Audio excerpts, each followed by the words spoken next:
Look, you want to be discoverable, you want to be visible.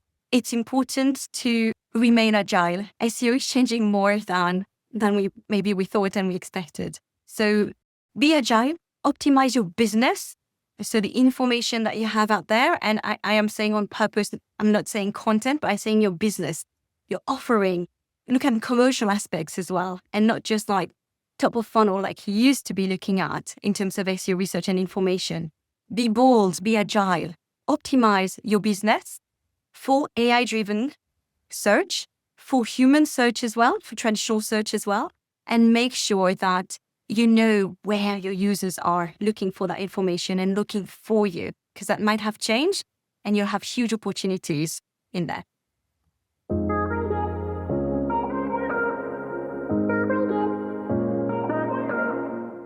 Hello, I am Reena Bowden, and this is SEO in 2026. Reena, what's your number one SEO tip for 2026? All right. Thank you, David, for asking. My number one tip is going to have to be in relation to AI, of course. And let me summarize that. Discoverability. So making sure that you are discoverable. Be agile with optimizing your business for AI-driven search and answer engines. So we're talking about GEOs, AIO, AIO, not just for traditional search.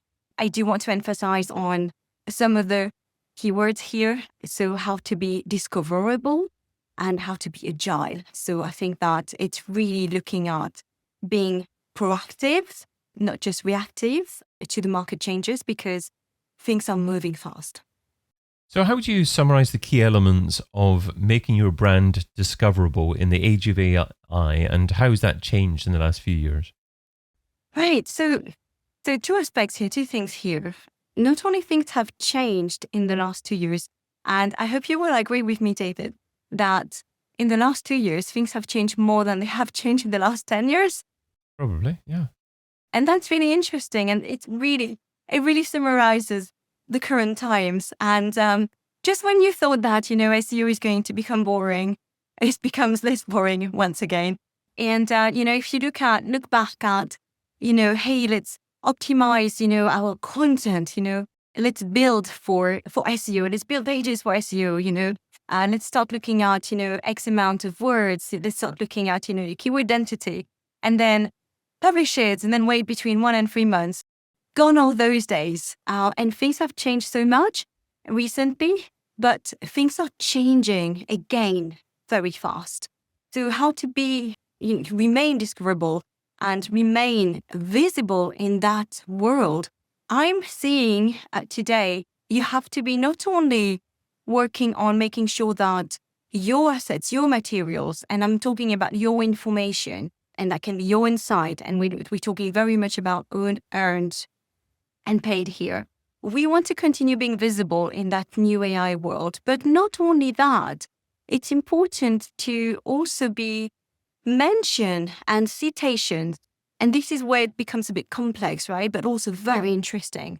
For your brand to remain top of mind and remain visible, yes, there are a number of things that we can do on our end to make sure that, we are SEO friendly. We need to continue being SEO friendly. We are AI friendly as well. But it's important to be recognized by the outside world as well. And that talks a lot about off-page SEO, but more and more now, digital PR is gaining importance as well.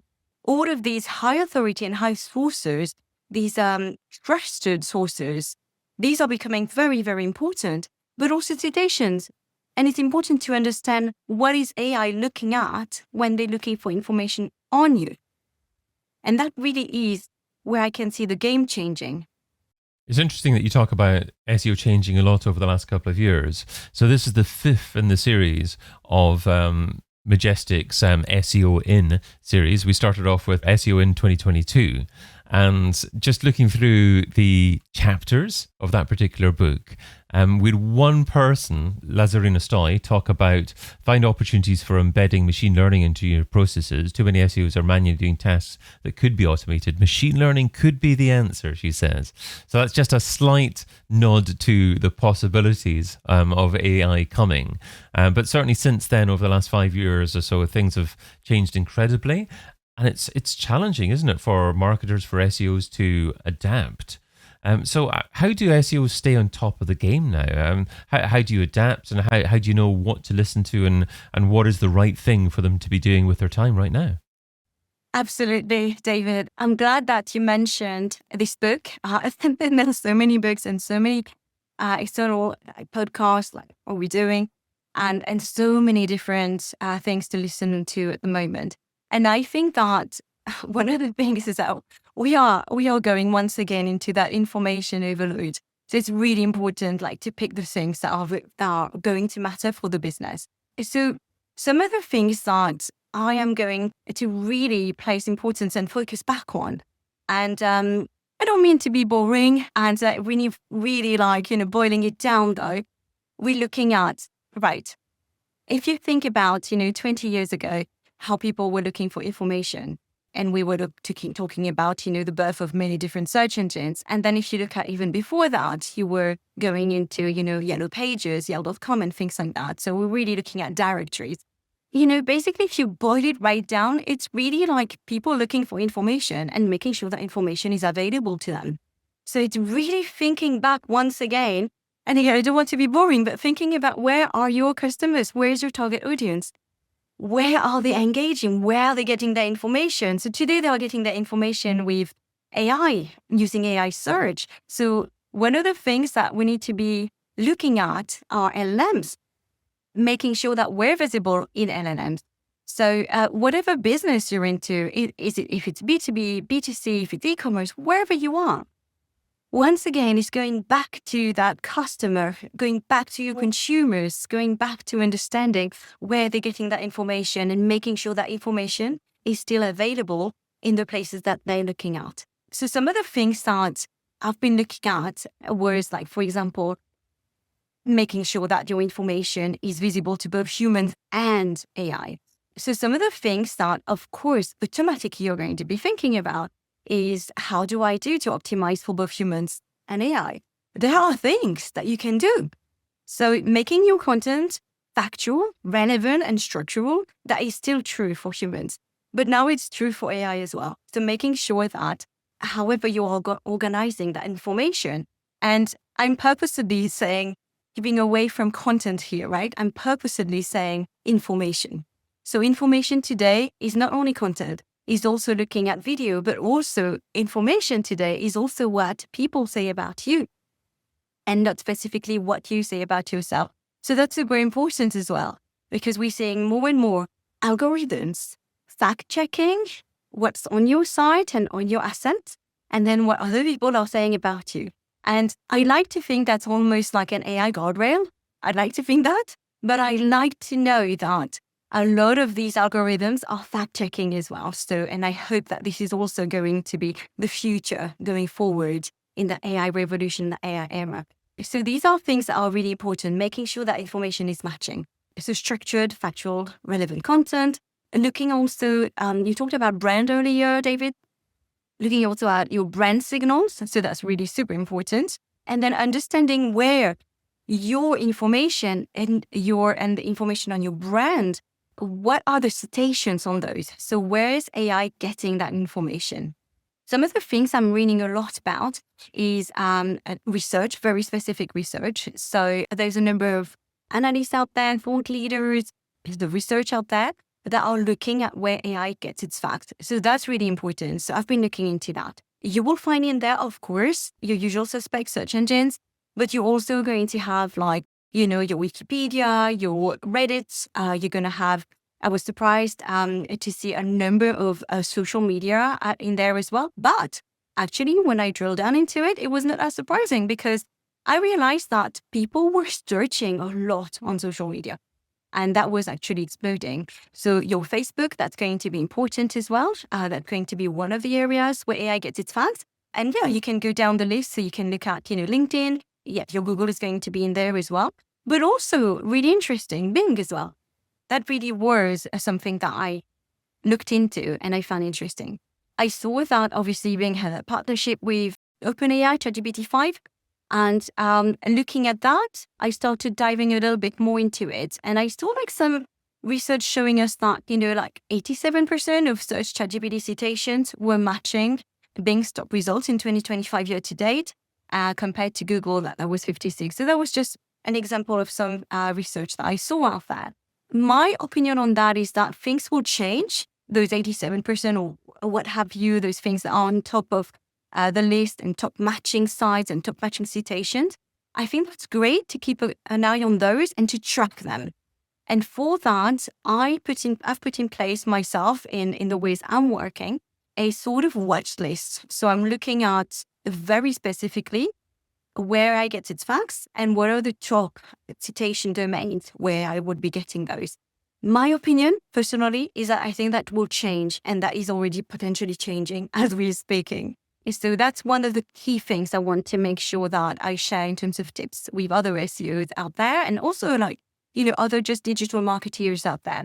I would say that when you look at where AI is getting its facts, you need to make sure that you're looking at where humans are getting their facts as well, and make sure that you are tracking those trends.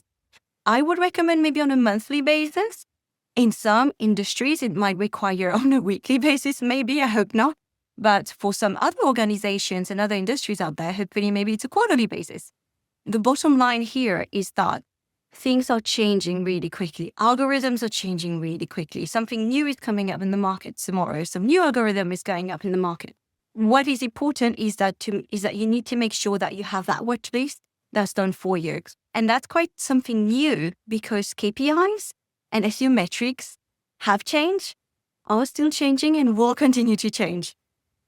And for you to keep a watch list is going to keep you on top of that. There are many things that are changing rapidly. And one thing that is certainly changing rapidly is the number of zero-click searches.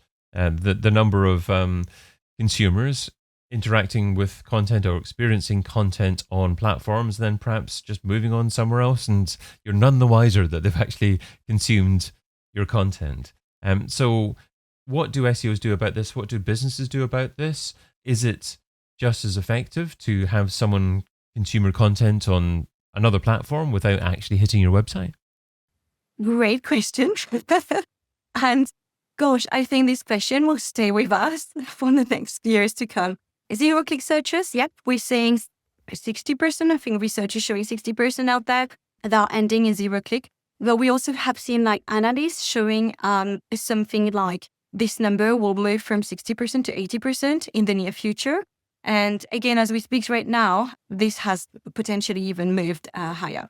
So that's an interesting thing, because the world in which we're operating is looking at a lot less traffic from organic search coming straight to site, because simply when search is carried on those search engines, all the information is right here, right? And that takes me to the ancestor of search, right? Schema markups, right? The implementing schemas. Back in the day, I used to implement them because I wanted some featured snippets. And again, that's not a silver bullet. Sometimes you will have a featured snippet. Sometimes Google would just not give it to you. But there would be several reasons. And then on some of the authoring, I would probably not put in a schema markup because I would want to get the conversion into site and get the traffic. So therefore, I would not have that. So that's really interesting, the zero-click searches, because I'm thinking schema markup featured snippets, which is the ancestors of these zero clicks. And in a sense, things have evolved, but I can still relate to how it was at the beginning of the search, like 15, 20 years ago. What is the information that you want to have there? And what is the information that you rather not have there? And how does that help your business? So that drives me to talk about mentioning here is gated assets. So obviously, for users to access your gated content, they will have to log in or they will have to fill in a form. So obviously, LLMs will not be able to do that in that way, in that same way. So businesses need to think about the importance of gating and ungating that content. And obviously, as you ungate it, you will have the opportunity to be visible in those AI overviews and that AI search. And obviously, and that's not just AI overview. Obviously, we do know that in the SERP, you will have some AI results as well. So that's like a balance and a decision to make as well. So what to gate and what not to gate. So that's one of those things. But to answer your question, David, in terms of a long way, just to explain a bit and to provide some context where I'm going with that. But to answer to your question, David, those reduced clicks onto the website coming straight from organic search, they are going to be reducing. And I think that is providing like an interesting challenge to organizations and businesses, but also opportunities. So we know now that traffic is going to be coming less directly from a click. But however, we know that at the same time, people are getting, through AI search, are getting more qualified. They are getting that information narrowed down to what they're really wanting. And those conversations that they're having with their AI search, and a lot of users out there, like myself, I suppose, are naming their AI companions. So mine has got a very specific name, playing on the AI words. My name is Reena, and I add an I at the end. So my AI companion is called Reena, but I know other people called Bob and things like that. So these AI companions act as little friends. A lot of people are referring to them as little friends and little buddies. These are really things that people are now starting to rely on to get the information. And we're seeing a difference, right, in the way that people are searching as well. So in AI search, it's very conversational. And that's very different from the type of searches that we're seeing in search engine, which is keywords. And very easy, right? Keywords, straight away, people are looking at keyword. Okay, they finish that search. And then now they want to dive in further. They need to carry out another set of keyword search. So they're narrowing those keywords. But when you compare that with the relationship almost, and not that I'm talking about relationship, it's really like a one-to-one. And people are having those conversations. And that really is different, right? Because having those conversations means that not only you can follow up, but you can really teach your AI and your AI companion about yourself and about where you're going. So with your AI companion, being able to understand where you want to go, you're now getting those searches coming to your site, which are already qualified, and this is really my opinion, this is really what I'm seeing when I'm reading all of that out there. So, and I can understand, and we've seen research out there, like the traffic and queries coming from AI search is like 4.4 times higher than traditional search. So I've seen a lot of things around that.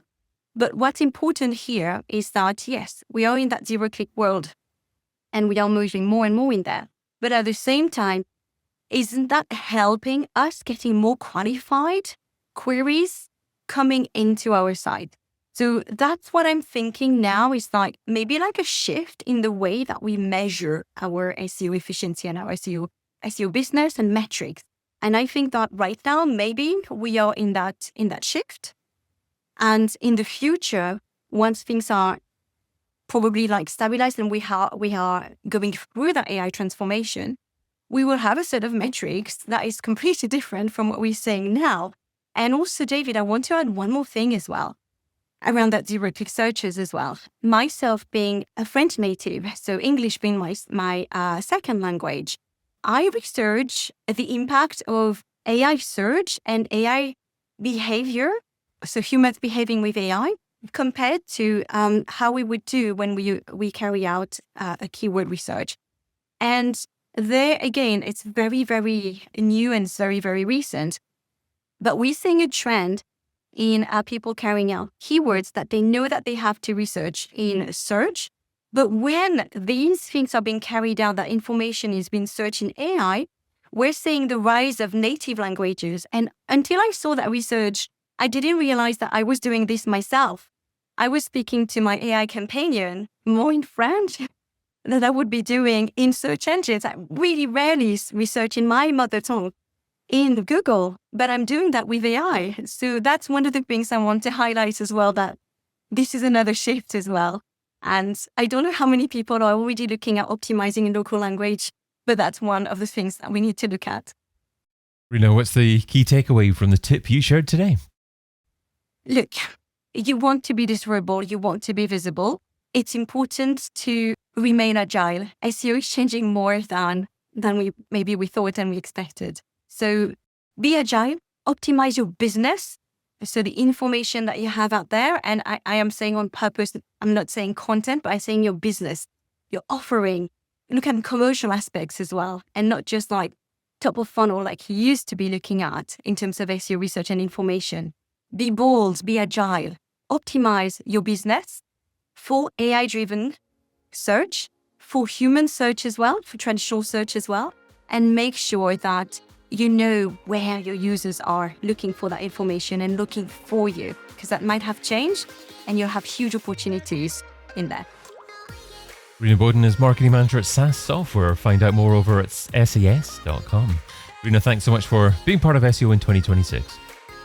Thank you very much, David. I've been your host, David Bain. Get your copy of SEO in 2026, the book, over at seoin2026.com.